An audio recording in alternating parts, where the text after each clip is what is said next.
Harvester Bill Arn for the West Coast. Head Harvester Ed LaFlamme from the East Coast. Now we're talking here from Atlanta, Georgia, the Top 100 Technology Conference. Right. That really Top 100 reminds me of all the hundreds of tips we give people every Friday. We've done thousands of these. Yes, actually, for years and years. For years and years. And we have another one today. Yeah, and we have a great one today. And guess what? It's in the Harvest Way Academy as well. Yes. Oh, man. That's going to be on time management, because we see so many problems with either your people or even the leaders and owners. Yes, yes, yes, yes. We're all guilty of it. So we see employees all the time kind of, jumping around, putting out fires, It's like the whack-a-mole, boom, boom, boom, boom. And you know what? At the end of the day, what do they get done? Not a heck of a lot. Yeah. Feels good. You've got something done, but it hasn't gotten you moving forward in your career. Yeah. You aren't doing things that are high leverage and are proactive, not reactive. Big deal. So today, listen, here's a pop quiz. You ready for the pop quiz?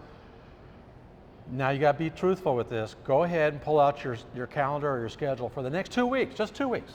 For the next 2 weeks, take a look at your calendar. Okay, now what do you have on that calendar for the next 2 weeks? What do you have scheduled? How much time is your time scheduled right now in that schedule, and what's it scheduled on? And I have found people I ask that are busy, I'm overwhelmed, I can't do this, I can't do that. I ask them that question. 95% of them have 5 to 10% scheduled. Mm-hmm. The rest of it is just open up for reactive things that they're going to go run out. They're waiting for something to react to. Yeah. Now listen, I learned a lot of this. I got to give credit to the Stephen Covey time management program. Quadrant 2 time management, important, non-urgent. You met him, correct? I did. That's awesome. I did. He said, he'd always go up to people, how's it going? What are your goals? And what can I do to help you? Those are 3 things he always asked every single person he came up with. Wow. So I've never forgot that, as you can tell, right? That was a long time ago. So I checked myself into his class for 3 days and learned this system from that. So I want to give credit to Stephen Covey's program, the Quadrant 2 time management. Fabulous program, and you can look it up online. It has a whole bucket thing. It has the rocks, the water, the sand, the gravel. And he shows you how you put the rocks in first. Now, for those of you on EOS, you have rocks. Guess where they got that from? You focus on your rocks and your initiatives and things like that, right? Yeah. So how's it work, Harvester Ed? Well, so you're right on the right track. Now, what they need to do is really put in the roles, goals, and activities. That's the key. If they have that in mind, what are their roles, their goals to get it done, and the activities to accomplish it? That's right. That's what has to go in the calendar. Yeah, so RGA, roles, goals, and activities. And activities, like you said, are high leverage activities that are going to help you accomplish your goals. Right. So 4 or 5 roles. You're a leader, so you play the role of a leader. Yeah. You're a customer satisfier, you're an employee developer, your financial oversight, your operations oversight, maybe 4 or 5 like that in that category. Your goals might be, I like this one, retention of key employees. That's a pretty important goal. Very Should be 95% of your identified key employees, 95%. How about retention of your key customers? Yes. All of your customers, 90-90, I call it 90% of the numbers of customers and 90% of the dollars of customers. So that'd be a sample of a goal. Good goals. So now you look at, okay, where should I be spending my time to achieve those? Maybe site walks, meet with my customers.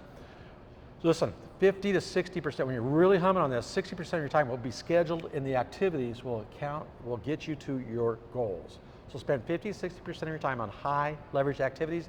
Leave room for all those other things that you can react to, right? So you're saying maybe have half a day planned and half a day unplanned. You could. You could do something like that. Yeah.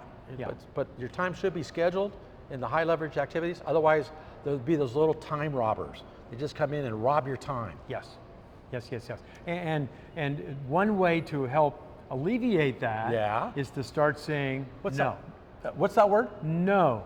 No. Now you want to say it in a nice way. Yes. Is there a better time for that? Can we do it? Maybe you give them an option that fits in your schedule for a time. Hey, can we meet at 2 o'clock or 4 o'clock on Friday? Rather than I used to say, hey, what's a good time for you?